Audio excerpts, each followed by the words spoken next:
네, 미국의 상황이 심상치가 않습니다. 흑인 사망 사건으로 그동안 억눌려 있던 인종차별의 불만이 터져나오고 있는데 폭력 시위에 대한 트럼프 행정부도 강경한 입장이어서 국제사회에서도 우려의 목소리를 내고 있습니다.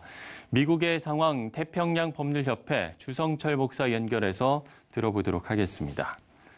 자, 목사님, 미국은 물론이고 전 세계에서도 인종차별 문제에 대한 목소리를 내고 있는데 현재 상황은 어떻습니까? 예, 이미 전 세계가 보도한 내용이라서 다 알고 계실 줄 믿습니다. 미네소타주의 수도인 미네아폴리스에서 일어난 일인데 처음에는 $20 위조 지폐를 사용으로 경찰이 취조했는데 경찰의 과도한 무력 진압으로 흑인이 사망했습니다. 이것이 실시간으로 전파되면서 미국 전역에 퍼져서 사태를 걷잡을 수 없게 되었습니다. 지금 미국 전역에는 계속 시위가 진행되고 있고 물론 평화 시위로 시작했지만 시간이 지나면서 시위대와 경찰의 대립이 너무 심각한 상황으로 발전하고 있습니다. 물론 사람들은 평화 시위를 부르짖었지만은 또 한편에서는 건물 파손과 약탈이 걷잡을 수 없게 일어나고 있습니다. 특히 제가 살고 있는 남가주에는 매일 폭동과 탈취가 끊이지 않고 있습니다.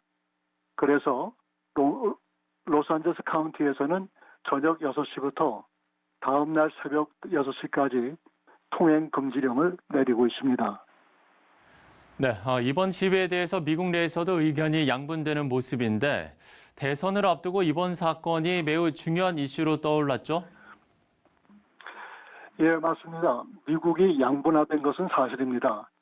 특히 올해가 대선인데 지금 코로나 바이러스로 격리된 상태로 있다가 서서히 풀려나는 상황에 엎친 데 겹친 격으로 폭동까지 일어났습니다.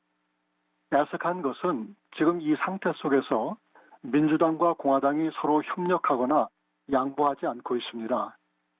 하지만 아무래도 미국 사람들은 대체로 이성적인 성향이 많아서 이슈에 많은 무게를 두고 있습니다. 지금 코로나 바이러스와 경찰의 강력 진압에 대한 전국적 시위가 큰 영향을 끼칠 것으로 생각됩니다. 현 정부에서도 평화 시위는 얼마든지 허락하지만 폭동과 약탈은 용서하지 않겠다는 자세입니다. 대선 주자들의 핵심은 적어도 두 가지로 좁혀지는데 첫째로는 코로나 바이러스와 경찰의 강력 진압에 어떻게 잘 풀어나갈 수 있는가이고 두 번째로는 중국과 세계보건기구 관계를 어떻게 풀어나가는가에 대해 초점을 두고 있습니다. 트럼프 대통령은 중국이 1년에 오직 $4천만 세계보건기구에 지불한 것과 미국이 1년에 4억 5천만 달러를 지불한 것을 언급하면서 강력한 자세를 취할 것으로 선포했고 세계보건기구와의 단절을 선포했습니다. 이러한 것이 미국민들에게 많은 호응을 얻고 있는 것 같습니다.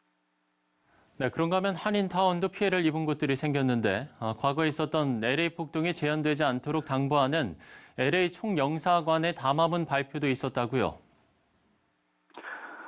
예, 총영사의 담화문까지는 현재까지 일어난 내용을 요약했고 총영사관에서는 시정부와 협조한다고는 했지만은 지금 상황에서는 별로 도움이 되지 않고 있습니다. 현재 피해를 입은 장소에 한인업소가 있어 그곳에는 적지 않은 피해가 있었습니다. 특히 로스앤젤레스 다운타운의 한인업소에 피해가 있었습니다마는 주위에 있는 사람들이 서로 도와주어서 더 큰 피해를 입지 않았다고 했습니다. 우리 모두가 동의하고 마음 아파하는 것은 경찰관들의 야만적인 행동입니다. 그래서 모두가 목소리를 높이고 평화 시위를 하고 있는 것입니다. 하지만 이면에는 약탈하는 자들과 계획적으로 치밀하게 약탈한 것이 우려되고 있습니다. 약탈자들은 약 25대 정도의 차량으로 그룹을 만들어 계획적으로 약탈을 했는데 경찰에게 일망타진되었습니다. 더 이상의 과격한 행동과 약탈이 없었으면 좋겠다는 생각입니다. 그리고 또 한 가지 지금 백악관 앞에서는 기도하는 사람들이 있는데 기도와 대화를 문제를 해결해야 된다고 주장하는 사람들이 늘어나고 있습니다. 그리고 백악관 안에서는 코로나 바이러스와 폭동을 두고 여러 차례 기도 모임을 가지고 있습니다. 특히 두 가지 기도 제목을 나누자면 첫째로 어서속히 시위 약탈 그리고 폭동이 가라앉아 이성을 가지고 법 아래서 대화를 통해 인종차별 문제를 풀어가기를 위해서 기도해 주시고 두 번째로는 폭동으로 피해 입은 사람과 사업이 회복할 수 있도록 양분화된 마음이 하나로 모아질 수 있도록 기도 부탁드립니다.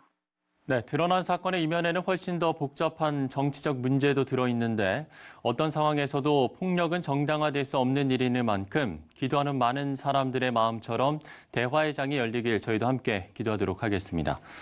미국 태평양 법률협회 주성철 목사와 이야기를 나눠봤습니다.